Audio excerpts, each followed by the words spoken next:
नमस्कार, मैं हूं समंदर सिंह राजपूत और आप मेरे साथ देख रहे हैं अलर्ट विद समंदर। इस कार्यक्रम को आपके सामने पेश करने का मकसद यह है कि हम आपको अपराध जगत से हो रही हर छोटी बड़ी घटनाओं हादसों से आपको आगाह कर सकें, ताकि आप भी जालसाजी, जघन्य अपराधों और धोखाधड़ी जैसे मामलों से अलर्ट हो सके। तो चलिए शुरू करते हैं आज का खास कार्यक्रम अलर्ट विद समंदर।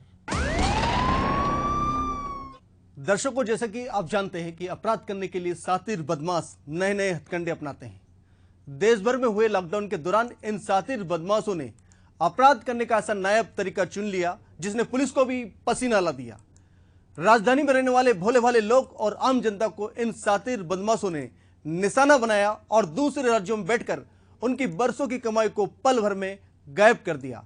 चलिए आपको बताते हैं उनके वारदात करने के तरीके के बारे में।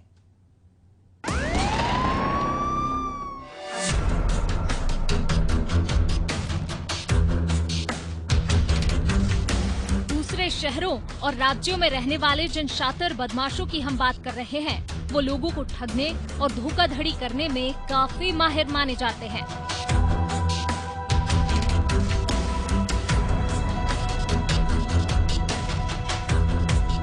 इन बदमाशों के पास ठगी करने के जिस हथियार की हम बात कर रहे हैं, वो है साइबर फ्रॉड। इसी के दम पर यह शातिर बदमाश करोड़ों रुपए की ठगी कर चुके हैं। बहुत ही कम ऐसा होता है कि पुलिस के हाथ इन शातिरों के गिरेबान तक पहुंच पाते हों। बाकी मामलों में अब भी यह जालसाज कानून के हाथों से कोसों दूर हैं। साइबर रिलेटेड जो इश्यूज हैं वो कोई एक पर्टिकुलर टाइप के नहीं है, अलग अलग टाइप के मामले हैं। उन मामलों में कई OTP फ्रॉड है, कई रिवर्स APR फ्रॉड है, कई जो है OLX के लिए दे करके उस पर अपने ऐड देने वाला फ्रॉड है। तो इसके बहुत मॉडस ऑपरेंडी अलग अलग हैं। जो भी शिकायतें आती हैं, हम लोग का प्रयास है कि पुरानी शिकायतों को भी उसमें इंक्लूड करें, नई शिकायतें जा रही हैं उसको भी इंक्लूड करें, और जो भी ऐसे मामले हैं उन सब में FIR दर्ज करें, इन्वेस्टिगेट करें, ताकि इन मामलों पर रोक लग सके और जो लोग पीड़ित हैं उनको न्याय मिल सके।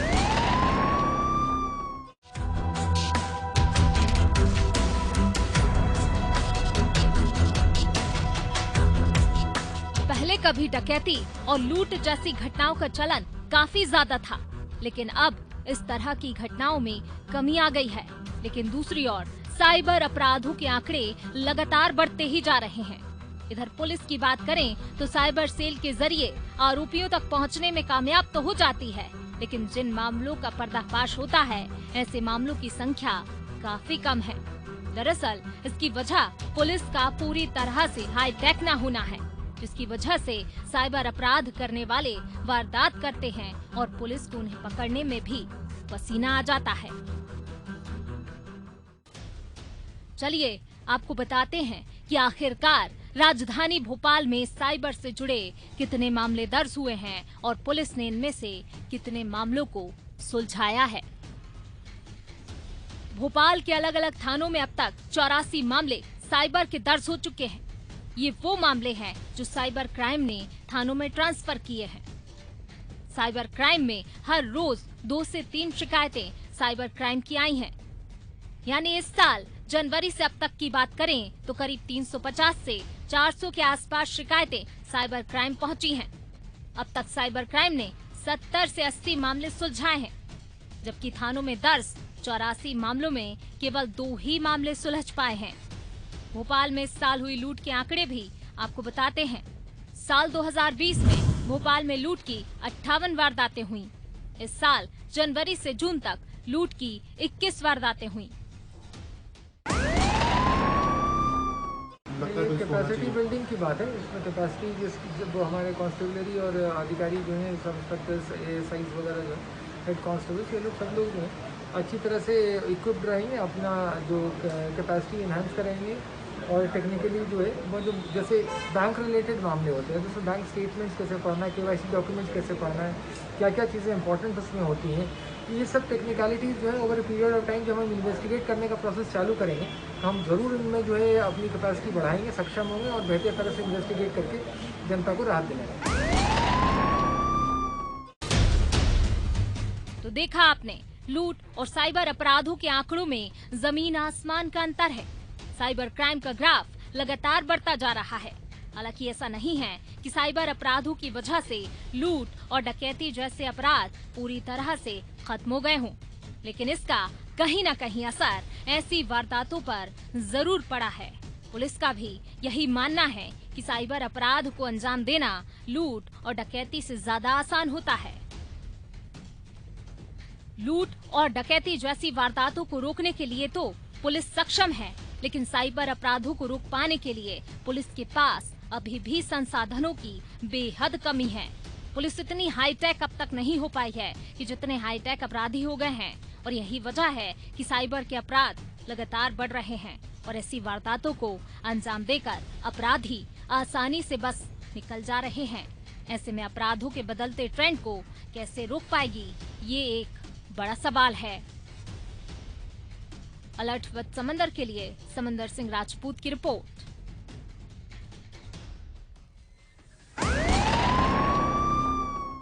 साइबर क्राइम की इस घटना के बाद हम आपको एक और घटना बताना चाह रहे हैं। यह घटना एटीएम फ्रॉड से जुड़ी है। इस घटना की पूरी वारदात को जब आप सुनेंगे तो हैरान हो जाएंगे कि एक कॉलेज में पढ़ने वाली लड़की किस तरह से लोगों का भरोसा जीतकर उनका एटीएम ले लेती है और बाद में उसी एटीएम के जरिए अपने दोस्त के साथ मिलकर करती है लाखों की हेराफेरी। लेकिन उसकी यह सातिराना हरकत ज्यादा दिन नहीं चल सकी और एक दिन आखिरकार पुलिस ने उसके घर दे दी दबीस। क्या है रिपोर्ट, देखिए।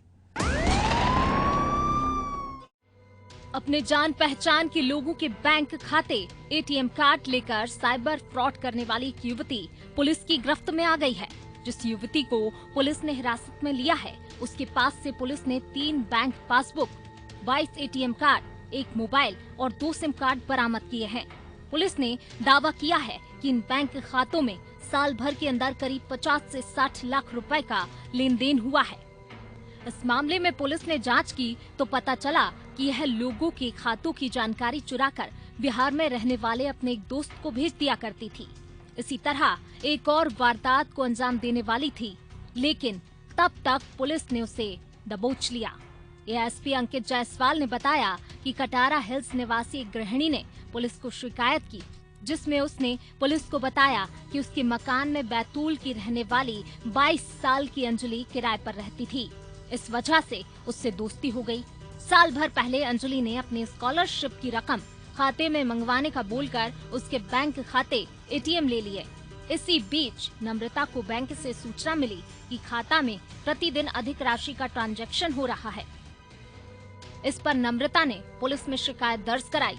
संदेह होने पर पुलिस ने अंजलि से पूछताछ की। अंजलि ने बताया कि उसने नम्रता के 4 बैंक खातों की डिटेल बिहार निवासी अपने फ्रेंड अजय राज को दी। खातों में आई रकम की जानकारी राज ही दे सकता है। फिलहाल राज की गिरफ्तारी नहीं हो सकी है। बैंक की पासबुक और एटीएम के जरिए फ्रॉड करने वाली अंजलि को इस काम के बदले अच्छी खासी रकम मिल जाया करती थी। एएसपी ने बताया कि अजय साइबर फ्रॉड में लिप्त है। वह अंजलि को बैंक खाता उपलब्ध कराने पर 5 से 10 हजार रुपए देता था। खाते की पूरी जानकारी लेने के बाद वह इन्हीं खातों में ठगी की रकम ट्रांसफर करता। अब पुलिस का कहना है कि अजय के पकड़े जाने के बाद ही खुलासा हो सकेगा कि वह अब तक कितने लोगों से ठगी कर चुका है। ये जो है अपने जानने वालों के जो अकाउंट्स क्रिएट कर करके और दीगर राज्यों में उन अकाउंट्स को जो है ये पैसे पे बेच देती थी और उन अकाउंट्स का यूज़ जो है वो फ्रॉड स्कीम्स के लिए या गलत चीज़ों के लिए होता था। तो जिन लोगों के अकाउंट्स यूज़ होते थे उन लोगों ने शिकायत की थी। उस शिकायत पे से समझ में आया कि किसने जो है अकाउंट क्रिएट किया है, किसने एटीएम और बाकी उसके जो डॉक्यूमेंट्स है लेकर के दूसरे लोगों को बेच दिए थे।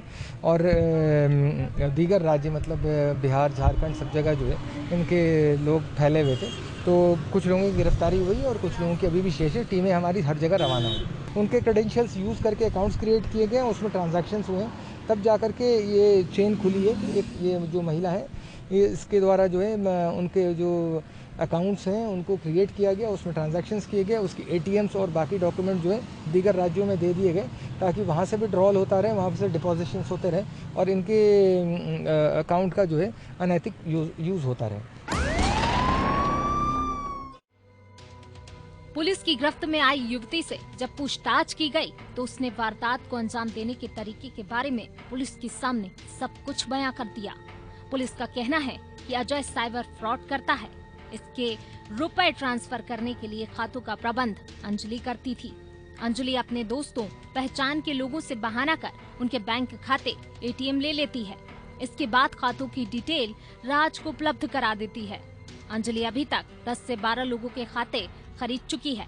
पुलिस ने बताया कि अंजलि MBA की छात्रा है। पढ़ाई के साथ वह भोपाल में एक निजी कंपनी में पार्ट टाइम जॉब भी करती थी। कंपनी में अजय राज नाम का युवक भी काम करता था। काम के दौरान दोनों की पहचान हो गई।